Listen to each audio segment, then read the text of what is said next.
My teacher bullied me and my entire family, so I came up with the ultimate revenge plan to provoke her until the point that she actually swung at me. She busted my lip and gave me a bloody smile, and that's when I took everything from her life. This is the story of how I utterly ruined my teacher's life. Here's what happened. Subscribe to Am I the Jerk on YouTube and hit the bell to turn on notifications. The town where this happened is a small one, and the school I went to is a 70-year-old school. My granddad and my dad are also alumni of this school. Let me just start off by saying that the alumni of this school are really successful, and the school has a long history of being very charitable and also offer amazing retirement benefits to teachers depending on how long they've worked here. My great-granddad donated some of his property to the school when it was being constructed, and he was an advisor and part of the school board at this time. The school was an all-boys school up until 1996 when they had their first co-ed class and is now a full co-ed school. The school also has all classes from kindergarten to high school, split in two buildings. The first one houses kindergarten to 5th grade, and the other has the classrooms for 6th grade to 12th grade. So this is where part 1 begins. Teacher versus dad, the incident. Said teacher, we're going to call her MD, was my dad's math teacher when he started high school. She was a young woman just finishing her teaching degree and was a master's in math and chemistry. At that point, she was the most qualified teacher the school had. Unfortunately, MD was also a nasty person. She walked into the class and the students were expected to be sitting in ready mode, back straight, legs together, and hands on their laps, with only the needed textbook and a pencil to take notes on the margins. The class was expected to greet her with a good morning, good afternoon when she walked in, and she assigned tons of weekend homework. She would simply stop teaching for the entire hour-long class if one person, without having asked to speak, spoke. You couldn't drink water without her permission, couldn't go to the restroom unless she finally saw your raised hand and asked you to speak. There were multiple cases of people complaining about that, but with her being the most qualified teacher there, the school board didn't take action. Instead, they supported her by saying that this would help discipline the students. But this is not even the beginning of it. Her exams were incredibly hard, and with the classes being full of teenage boys, they would talk, and even one of them doing so would cause her to stop teaching and not teach until the next class. She would then lecture on a different topic, completely skipping that part of chemistry. Suffice to say, before finals, the entire class was in a panic state, trying to self-study enough to at least pass the class. My dad ended up getting 41%. Our education system said you failed the class if you had under a 40%, so he was relieved that he passed. But when he went through his answer sheet, my dad noticed that his totaling was incorrect and that he had in fact a 49 on that test. He raised his hand, and after about 5 minutes or so of him just sitting in his seat calmly with his hand raised, he was called on and MD asked what the problem was. My dad told her that there was a totaling mistake in the final and that he actually had a 49. This somehow offended her. Instead of calling him forth and checking his paper, MD decided that it was simply impossible for her, a master's in math, to make a mistake in something as simple as addition. She waved him off, and my dad was shocked, but she just calmly turned to the next person with a question. My dad, on the other hand, was not happy. He walked up from his seat, which was basically considered a crime in her class, and put the paper on MD's desk and started totaling his points loudly. MD incredulously watched him do that and was at a loss for words, though when he was finally done totaling, you could see her face was flushed and she was furious. She looked furiously from the paper to my dad and then back to the paper, and then suddenly a cruel smile appeared on her face. Okay, I see the mistake, but that's no excuse for this behavior. This awards a subtraction of 10 points from your final. The class that was amazed at the first sentence went back to having a grim look, and my dad stood there, jaw dropped, that he now had 39 points and had failed his class. Instead of responding and making the situation worse, he simply took his final, packed his backpack, and left the classroom. He went and spoke to his granddad, who was on the school board, but he said he couldn't do anything since grades were completely in the hands of the teacher as far as he was concerned. My dad took his loss and decided that revenge was not worth the trouble and switched classes. He dropped chem and took up econ, and that was the last interaction he ever had with his teacher. Part 2. Teacher versus my brother and I. My younger brother is 2 years younger than me, and so when I was a freshman starting high school, my younger brother was in 7th grade. We had an auditorium under construction and the library was newly renovated, so a teacher was assigned to chaperone the younger class students at the library. My younger brother's class, unfortunately, had MD as their chaperone. My dad had specifically instructed me to be very careful around MD, and I was on the lookout, but my younger brother had no idea just who he was dealing with. Before summer, our library allowed students to take any 2 books of their choice for the break, so when my brother walked past MD to the librarian and was stopped by MD, he was really confused. He had an Enid Blyton book and a copy of Backyard Science Experiments. Both my younger brother and I are really good at science-related topics, and he had been waiting for summer break to do some cool science experiments at home with me. MD said, Wait a minute,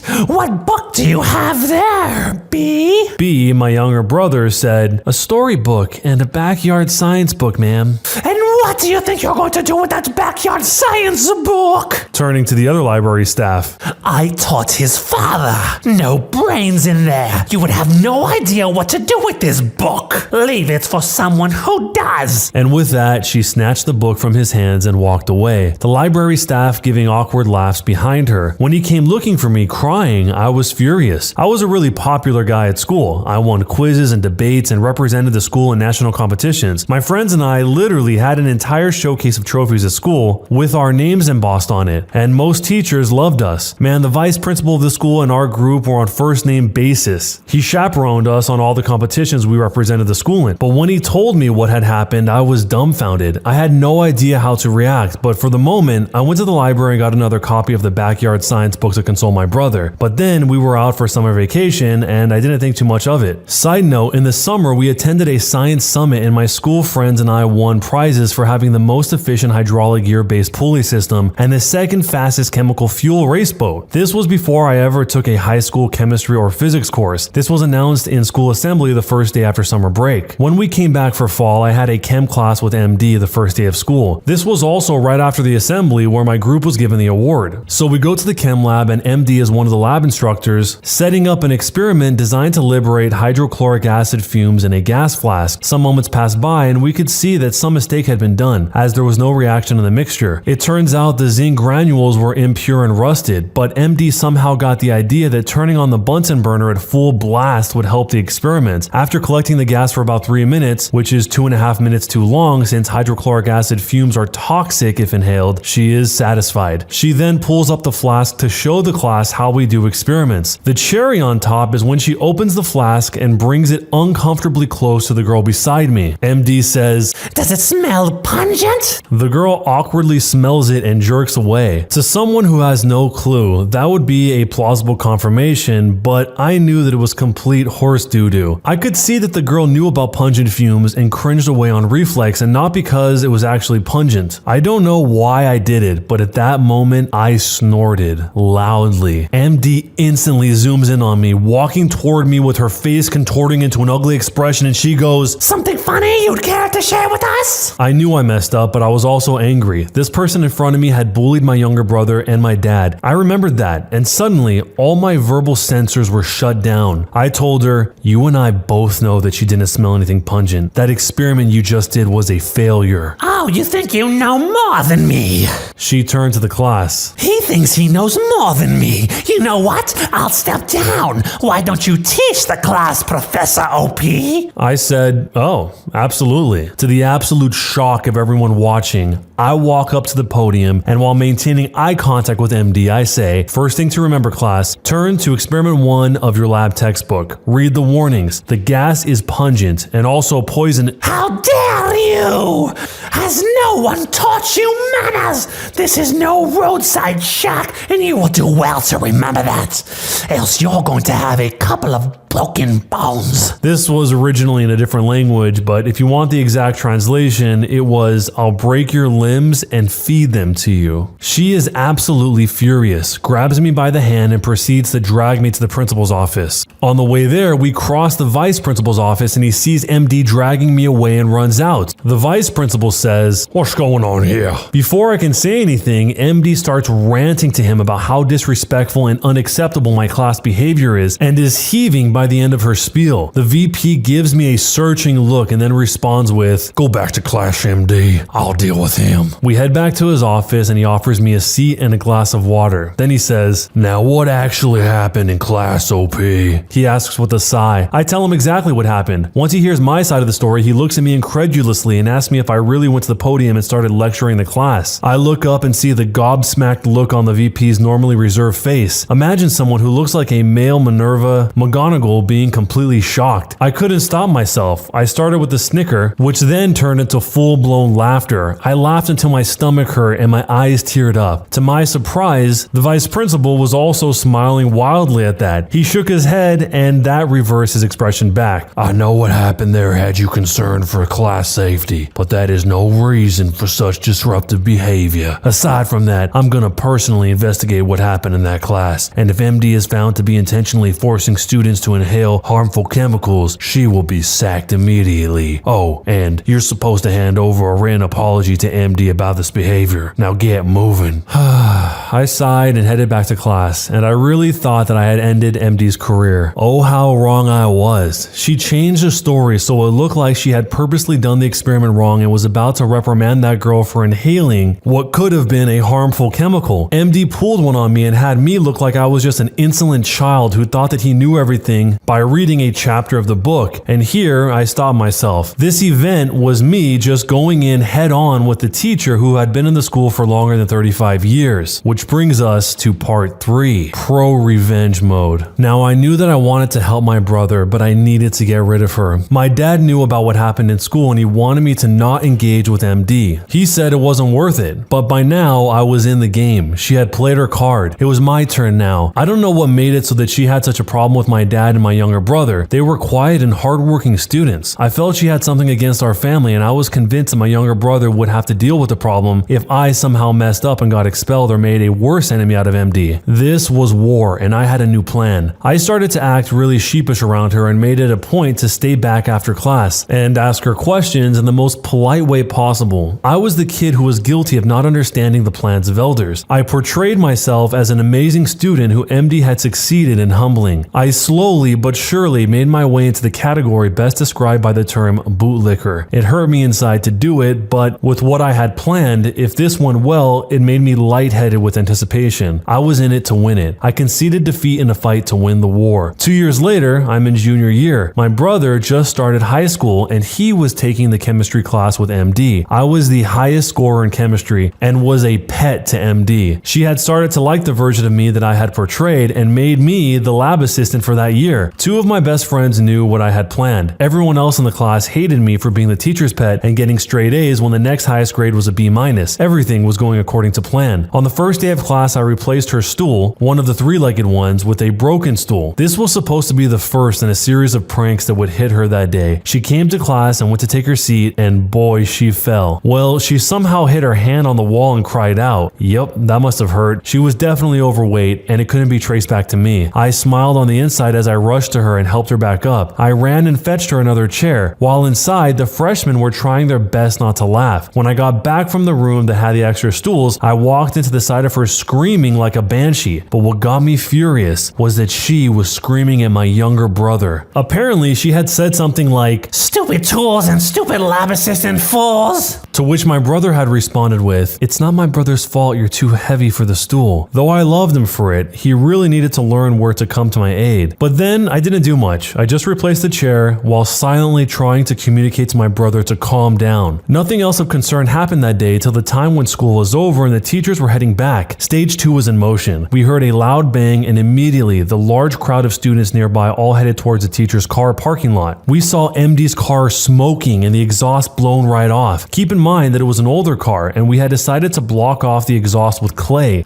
that had hardened over the course of 6 hours on a sunny day. Well, that car had to be towed and she went home with some other students that day. She didn't show up to school for 2 days after that, but she did show up to school on the 3rd day, which was a half school day because our country celebrates Teachers Day. It is a tradition that students go to their teachers, current and old, and wish them the best, give them cards, gifts, etc. This was by far the most ambitious prank pulled in the school that I know of. The 2 days she was absent, we went around telling everyone not to visit her on Teacher's Day. It helped a lot that my friends and I were some of the most popular people in school, and with the other cool guys and girls agreeing to that, we spread the word and got confirmation that no one from the entire class in my year was going to wish her well on Teacher's Day. But what actually happened was something that nobody could have expected. I guess it could be because we acted so fanatical about it that our classmates spread the word to all their friends, and no one, not a single person in the school, went to her on Teacher's Day. It was the most amazing feeling of accomplishment I have ever had. She had made the situation herself by being the nastiest person I've ever seen. It was no surprise people were fine with doing this to her. For the first time in 70 years in our school, a teacher had not a single well-wisher on Teacher's Day. Well, things are never perfect, and as it so happened, word of what had conspired got to her. The next day, I had just set up the lab. The freshmen were getting settled in, and here comes MD, anger radiating from her in waves. She walks up to me, and I get the hardest slap I have ever gotten in my life, right across my face. I hate to admit it, but that left a blue mark on my cheek, and my nose and lip were bleeding. My younger brother, who saw that happen, ran towards me, but my shock slowly subsided, and I smiled a bloody smile that probably scared him. I told him to get the vice principal. 20 minutes later, I was in the school emergency room with a nurse wiping my lip and holding a cloth to my nose. The vice principal comes in with the principal and 2 cops in tow. They tell me my parents have been informed and ask me if I would like to talk about it now or when my parents are here. I say that I can answer their questions as soon as I get my lip bandaged. So I tell them about the cases of bullying against my brother and I, and also tell them that she is a really incompetent teacher. I tell the principal that he could check the school average in science subjects. And sure as I guessed, in the average scores in the national exams, our physics and biology scores came in at 92 and 90, with chemistry at a surprising 79. Topping that off with assault charges, she lost her license to teach 2 years before she retired, and with that, lost amazing retirement benefits that the school offered. Her car also had no insurance.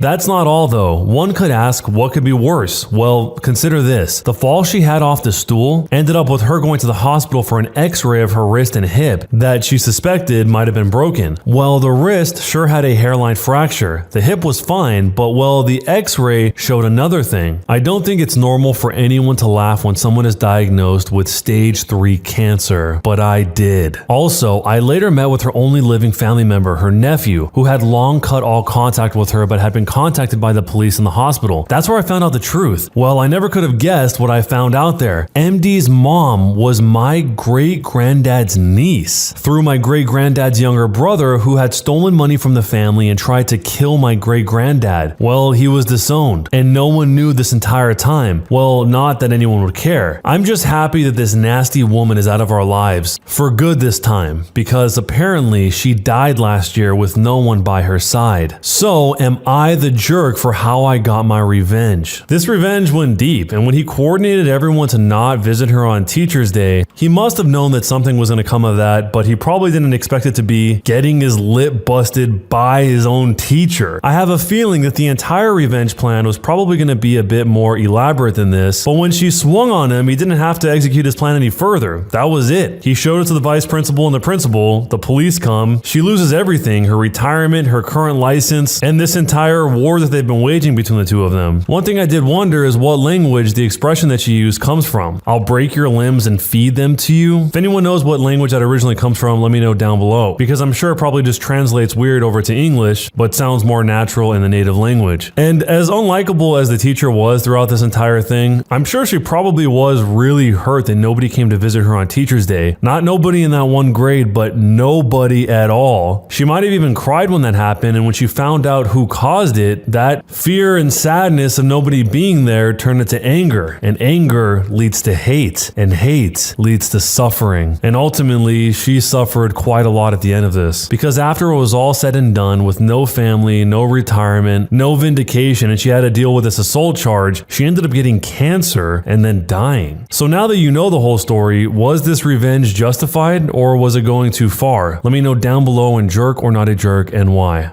When you subscribe, make sure to hit the bell to turn on notifications. To finish listening to all the stories in this series, use the playlist at the top of the description. And next time you live stream, use the cream of the crop music. Search for Cream of the Stream on Spotify or whatever music platform you use for copyright-free music to use for your stream. It's free, Cream of the Stream. Either way, thanks a lot for listening. I'll see you guys next time.